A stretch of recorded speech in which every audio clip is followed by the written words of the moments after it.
जीवन में जेते भी दुख आसुना कहीं केतेबेले भी हिम्मत हारिबा कथा नुह कहीं जी डरीगला सी हारीगला विपद को सब बेले आमना सामना करने शिख।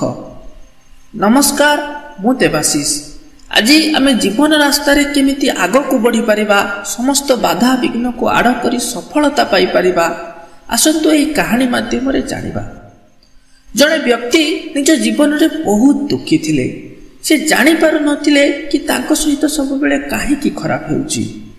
घरे निज परिवार सहित भी भल पड़ु न थाए, बिजनेस रे मध्य व्यापारी मानक सहित भल संपर्क न थाए, निजर सांग साथी मध्य नथिले, जे भी आगरु थिले सेमानक सहित एबे पडुनी भल। से किछि बुझी पारु नथिले कि एमिति होउची काहेकि, यार कारण कोन। तांको तो एबे एमिति लागुतिला कि दुनिया रे समस्ते तांकर शत्रु, एमिति कि निज घर लोकंकु मध्य निजर शत्रु मने करुथिले। थरे जणे तांको कहिले कि बोधे तुमको किए तंत्र मंत्र कर देइछि। एथर से जणे तांत्रिक पाखकु मध्य जाइचंती, किछि पैसा खर्च करिचंती, हेले भी सेथिरे किछि लाभ होइनी। एमिति के सबु आडु सबुठी निराश होला परे दिने एक नई कूल रे जाई बसिथिले। मन दुख रे केते कोन भाबी जाउथिले। एतिकी बेले सही पटे जणे साधु बाबा जाउथिले। से साधु जनक देखि ये तांको प्रणाम करिचंती, आउ निजर सबु असुविधा कथा जणैचंती। बाबा, एबे आपण ही किछि उपाय कहंतु, मोर एते सारा दुखर प्रकृत कारणटी कोन। एमिति किए सब बेले मोर अनिष्ट चिंता करुची, आउ काहेकि अबा करुची। बाबा किछि समय नीरव रहिचंती, आउ निजर दिव्य दृष्टि बल रे से जणैचंती जे तुम परिवार रे जणे लोक जे तुमर अनिष्ट चिंता करुचंती, से तुम ऊपर किछि तंत्र मंत्र प्रयोग करिचंती। एबे तुमको निज परिवार ठारू दूर रे रहिबा उचित, नहले आगो को तुम ऊपर आहुरी विपद पड़ी पारे। व्यक्ति जनक से बाबा को नेहुरा हैचंती, बाबा आपण ही एबे किछि करंतु, मते समस्या रो मुक्त करंतु। बाबा तांको बहुत गुड़े उपाय बतैचंती, कहिचंती तुमको एबे तंत्र विद्या साधन करने को पड़िबो। एमिति बाबा ठारो सब किछि सुनिला परे व्यक्ति जनक निज घर को फेरी जाइचंती। एबे तो सब घर लोकंकु मध्य से संदेह दृष्टि रे देखिबा को लागिले। से दिन राति हेची, तेबे व्यक्ति जनक से बाबा को कहिबा अनुଯାयी तंत्र मंत्र करबा पई डरी डरी के जाई श्मशान पाखरे पहुंचीचंती। सेठी जाई देखिचंती एक चिता जळुची, आउ से चिता निकट रे जणे व्यक्ति बसिचंती, जे कि जोर जोर से हसुचंती। आउ से चिता को लक्ष्य करी कहउचंती, हे बंधु, ए चिता उपरे सहित तमे जाउछ कुआडे? जीवनटा सारा तो अन्य को कष्ट देबारे बीती गला, केवल निजे टिके सुख रे रहिबा पई, किंतु आज ए सब सुख छाडी कि तमे जाउछ कुआडे? एही दुखी व्यक्ति जनक ए सब दूररु थाइकी देखुथिले। पुणी श्मशान रे से व्यक्ति जनक पाखकु जाइछंती, आ पचारिछंती, वास्तव रे आपण किए महाशय?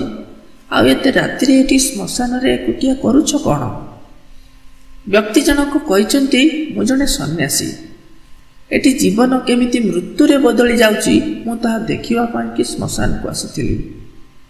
केमिति सब बेले निजको अमर मने करी जीवन सारा छंद मंद करी अन्य को पीड़ा देई निजे खुशी रे बंचिबा को चेष्टा करुथुवा व्यक्ति दुख ठारू निजको दूरेई की सुख पछरे धाउथुवा मनीष शेषरे निजर एते जतन रे रखिथिबा देह जोठी गोटिए कंटा फुटी गले मध्य ताको केते कष्ट होउथिला, आज सेही देह को निया रे पोड़ी दिया जाउची। ये सब अनुभव करबा पई मु श्मशान को आसिथिली। किंतु तमे किए? आ एते रात्रि एठाकू कोन काम रे आसीछ? एथर से व्यक्ति जनक निजर सबु कथा से साधु को जणैछंती।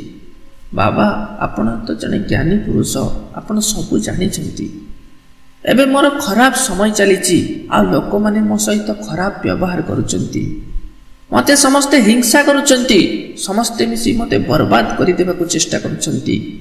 आ सेहिति पई मु जने सिद्ध बाबांकर कहिबा अनुसार एठाकू तंत्र मंत्र साधना करबा को आसीची। एते सब सुनिला परे गुरुजनक हसी देइचंती, आरे एते सब किछि करिवार आवश्यकता कोन अछि? ये तो मु तुमको एबे ही बतई पारिबी कि तुम दुखर प्रकृत कारण किए। एथर से व्यक्ति जनक गुरु को पाद तले पड़ जाइछंती। ହେ ଗୁରୁବର, ଆପଣ ଶୀଘ୍ର ମୋତେ କୁହନ୍ତୁ, ମୁଁ ଏହି କ୍ଷଣି ଯାଇ ତାକୁ ଘରୁ ବାହାର କରିଦେବି। ଗୁରୁ କହିଛନ୍ତି, ହଁ କହୁଛି, ଏତେ ବି ଜଲ୍ଦି କାହିଁକି? ହେଲେ ତା ପୂର୍ବରୁ ମୋତେ ଏକ ପ୍ରଶ୍ନର ଉତ୍ତର ଦିଅ, କ'ଣ ତୁମକୁ ପାଣିରେ ପହଁରିବା ଆସେ? ବ୍ୟକ୍ତି ଜଣକ କହିଛନ୍ତି, ନାଇଁ ଗୁରୁବର, ମୋତେ ପାଣିରେ ବହୁତ ଡର ଲାଗେ। ଗୁରୁ କହିଛନ୍ତି, ଠିକ୍ ଅଛି, ଏବେ ଆସ ମୋ ସାଙ୍ଗରେ। ଏତିକି କହି ସେଠି ଥିବା ଏକ ନଈ କୂଳକୁ ନେଇଯାଇଛନ୍ତି। ଆଉ ଯେମିତି ସେ ନଈ କୂଳରେ ଯାଇ ପହଞ୍ଚିଛନ୍ତି, ଶୀତ ରାତି, ନିର୍ଜନ ରାତ୍ରିରେ ଯାଇ ସେ ବ୍ୟକ୍ତି ଜଣକୁ ସେଇ ନଈକୁ ଠେଲି ଦେଇଛନ୍ତି, ଯେଉଁଠିକି ପାଣି ବହୁତ ଗଭୀର ଥିଲା, ଆଉ ୟାଙ୍କୁ ବି ପହଁରିବା ଜଣା ନଥିଲା। ତେବେ ଇଏ ନିଜକୁ ବଞ୍ଚେଇବା ପାଇଁ ସାହାଯ୍ୟ ମାଗିଛନ୍ତି, ଜୋର ସେ ଡାକ ପକାଇଛନ୍ତି। ହେଲେ ଏତେ ରାତିରେ ସେଠି ଅବା ଅଛି କିଏ ଯେ ୟାଙ୍କୁ ସାହାଯ୍ୟ କରିବ? ପାଣିରେ ଇଏ ପହଁରିବାକୁ ବି ଚେଷ୍ଟା କରିଛନ୍ତି, ହେଲେ ବି ପାରୁନଥିଲେ। ଶେଷରେ ଆଉ କିଛି ଉପାୟ ନ ପାଇକି ସେ ସନ୍ନ୍ୟାସୀ ଜଣକୁ ହିଁ ସାହାଯ୍ୟ ମାଗିଛନ୍ତି, ଯିଏକି ତାଙ୍କୁ ପାଣିରେ ଠେଲି ଦେଇଥିଲେ। ସନ୍ନ୍ୟାସୀ ଏଥରକ ତାଙ୍କୁ ସାହାଯ୍ୟ କରିଛନ୍ତି, ପାଣିରୁ ଉପରକୁ ଉଠାଇଛନ୍ତି। ପଚାରିଛନ୍ତି, ବତ୍ସ, ତୁମେ ଠିକ୍ ଅଛ ତ? ତୁମର କିଛି ଅସୁବିଧା ହେଇନି ତ?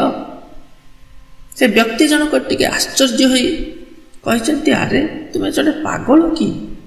ଏ ଦୁନିଆରେ ସମସ୍ତେ ମୋର କ୍ଷତି ଚାହୁଁଛନ୍ତି, ମୋତେ ମାରିବାକୁ ଚେଷ୍ଟା କରୁଛନ୍ତି, କ'ଣ ତୁମେ ମଧ୍ୟ ସେଇମାନଙ୍କ ଭିତରୁ ଜଣେ? ଏଥର ସେ ସାଧୁ ଜଣକ ଜୋର ସେ ହସିବାକୁ ଲାଗିଛନ୍ତି, ଆଉ ନିଜ ଝୁଲାରୁ ଏକ କମ୍ବଳ ବାହାର କରି ସେ ବ୍ୟକ୍ତି ଜଣକୁ ଦେଇଛନ୍ତି। କହିଛନ୍ତି, ବତ୍ସ, ଏଥର ତୁମେ ଟିକେ ଶାନ୍ତ ହେଇଯାଅ, ଆଉ ମୋର କିଛି ପ୍ରଶ୍ନର ଉତ୍ତର ଦିଅ। ଆଚ୍ଛା, ତୁମେ ଏ ନଦୀରେ ବୁଡ଼ି ଯାଉଥିଲ କାହିଁକି? ନା ନଦୀଟି ଏହି ସ୍ଥାନରେ ଅଛି। ବ୍ୟକ୍ତି ଜଣକ ସମ୍ମତିର ସହିତ ମୁଣ୍ଡ ହଲେଇଛନ୍ତି। ଗୁରୁ କହିଛନ୍ତି, ତୁମେ ଏ ନଦୀରେ ବୁଡ଼ି ଯାଉଥିଲ କାହିଁକି ନା ଏ ନଦୀର ପାଣି ବହୁତ ଗଭୀର।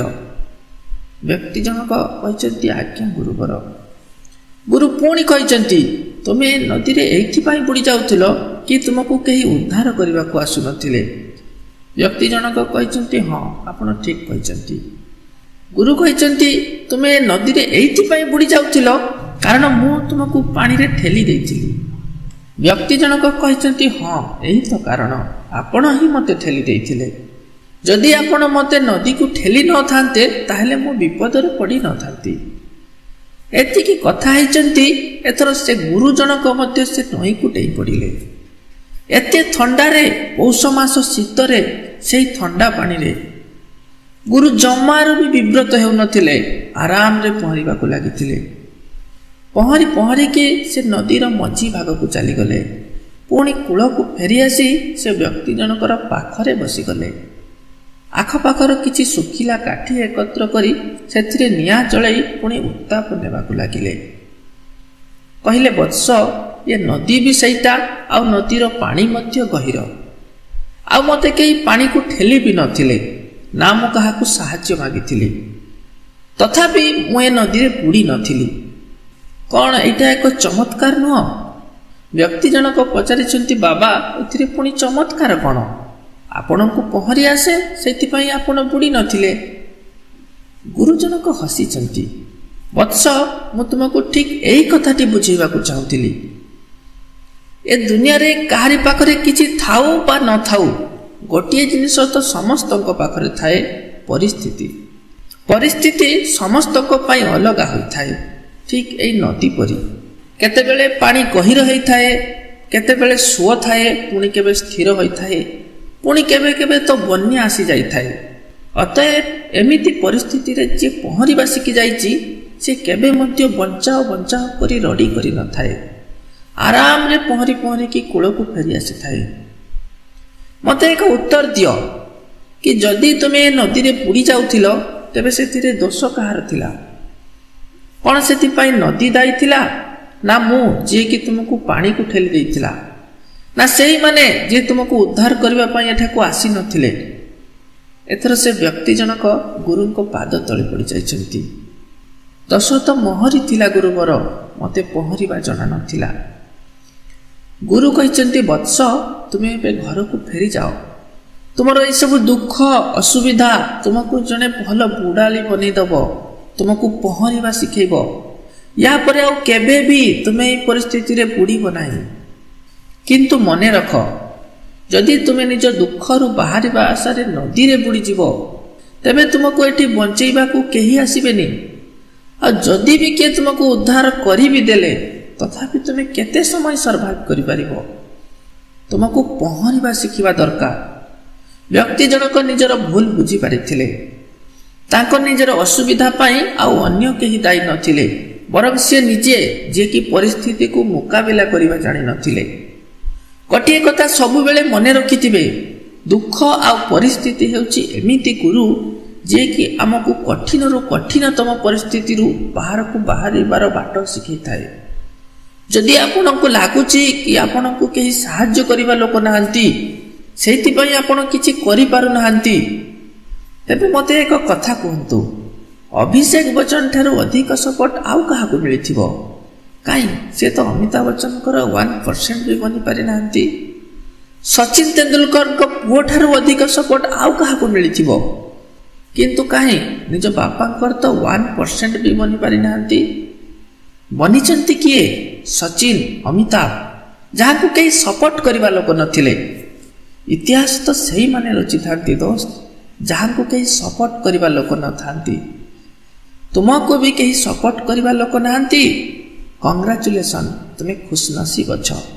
ତୁମ ସାଙ୍ଗରେ ଉପରବାଲା ଅଛନ୍ତି, ତୁମକୁ ଆହୁରି ଆଗକୁ ନେବାକୁ ଚାହୁଁଛନ୍ତି। ଜଗାନ୍ତୁ ନିଜକୁ, ଆଉ କିଛି ଏମିତି କରନ୍ତୁ ଯାହା ଆଜି ପର୍ଯ୍ୟନ୍ତ କେହି ଭାବି ମଧ୍ୟ ନଥିବେ। ଧନ୍ୟବାଦ ସମସ୍ତଙ୍କୁ।